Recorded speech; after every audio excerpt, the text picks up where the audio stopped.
when I was at school, I was in a, you know, the music that I loved was all like the Clash and the Damned and the Pistols, and it was, you know, anyone who listened to Pink Floyd or even Led Zeppelin, to be honest, was the sort of person that would stay behind to do a lot of extra homework. I mean, we didn't want to be part of that scene. So when I first got my first job as an assistant in a studio called Utopia in London, I literally wasn't really prepared for how it was all going to work, and I was very ignorant to a lot of the great music because I just hadn't had time to discover it, I guess. And later on, I had the opportunity to engineer and co-produce a record with Robert Plant, and I was basically out of my depth. I hadn't actually recorded a full band lineup, and like you were saying, I felt I was going to be caught. And in fact, the owner of the studio we were working in took Robert aside and said, "That kid in there doesn't know what he's doing." So I very nearly lost, you know, the gig altogether. But Robert was kind enough to stick up for it.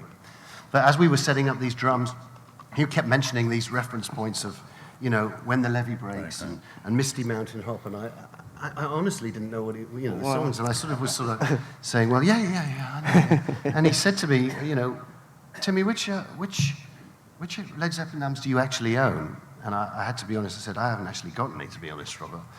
And next day he came into the studio with a pile of albums, vinyl, and just stuck them down on the console and said, check my old band out, see if you like them. Wow. that was true, but sometimes it's an important thing to not know too much. I was thinking about when we were working on tape, you know, we all hated hiss and the loss of transients and all the things, you know, people look at it romantically now, but when we were working on it, you know, you would record the band or record whatever it was, and you're thinking, this sounds great, and you were still listening and input, but then, you know, you'd go to play it back, and it's like, oh, what happened? It's just, and it was, you know, it's like, you're not going to get it back, and you felt like you were trying to bring stuff out of what was on tape, and I find that now I'm in the digital world, it's more like I'm trying to taper it down, and I'm trying to, you know, limit things and push it back. You want to try and get rid of that, I always call it digital nastiness. Yeah. It's like a certain frequency high that is sort of feels very unnatural to me.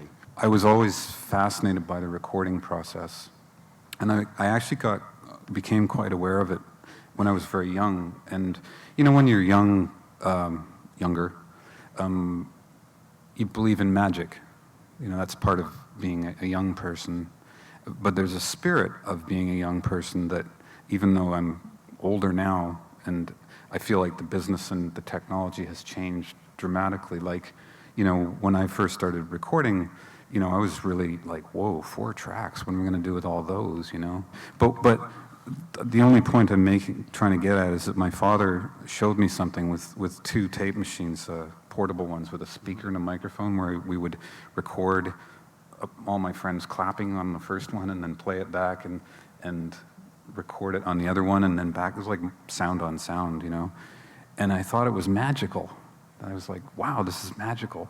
And whenever I heard what I considered to be a great record, I heard magic, you know? And to this day, when I hear something that I think is great, I'm not listening to the, oh, how did they do that, or who was the business mind, but I'm listening to the magic. And when I think of records that all you guys have done, that's what I hear. You know, I hear this thing that's intangible, and I feel like I am still relevant, and I think we're all still relevant because we recognize magic.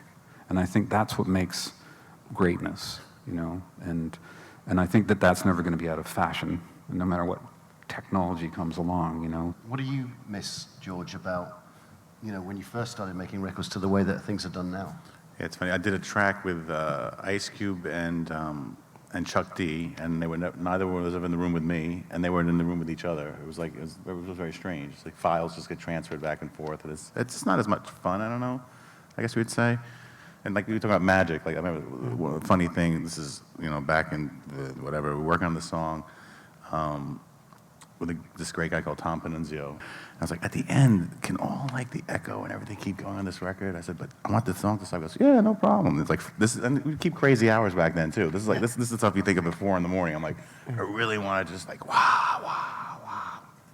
He's like, yeah, I can do that. And as he's eating an apple, and the tape's going. It was this song, Hazy Shade of Winter. It was on the soundtrack and by the Bangles, and it's like patch of snow on the ground. You know, it's supposed to go.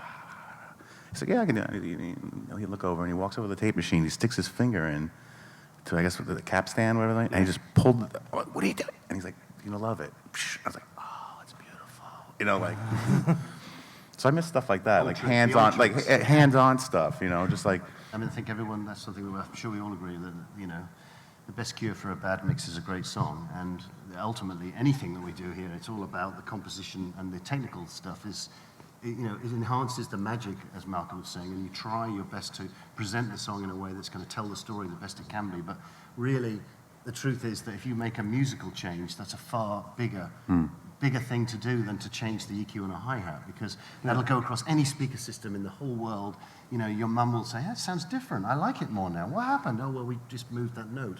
But if you change an EQ on this and that a little tiny bit, use an old valve, this or that, Nobody knows. Care. No one's going to care, really. So, Dave, now you've got to tell us a bit about the chaos now of trying to make a record with Michael Jackson. You know, coming in to engineer a record with, I can imagine the pressure with countless people being involved. Tell us a little bit about how it was navigating through all that stuff, working with Michael Jackson on Dangerous. The first time I recorded him, we had just come into LA, and we had a DAT that had a bunch of tracks only that we had done in New York, and we were just going to play these for him and see what he thought. And so Teddy had spent a good amount of time, Teddy Riley, the producer, just getting these tracks together with new sounds, and he was really inspired to do his best. And we came in and first time pressing play on this DAT that had like probably 14 tracks on it, and the first one was this really hard-hitting, epic kind of sounding track. And after the playback was over, Michael just went, oh, play that again. And we just played, and he so loud. It was probably one of the loudest playbacks I've ever been in. He always used to say, hurt me, hurt me. So, you know, okay, here it comes. But, and then another track was this track that ended up becoming Remember the Time. And so the first couple of days, we were just kind of vibing on these tracks and stuff, and he was getting ideas. And one morning he came in and he said, I have an idea for that one, whatever, it was track 5. He said, I want to record some background chorus, you know, vocals on it.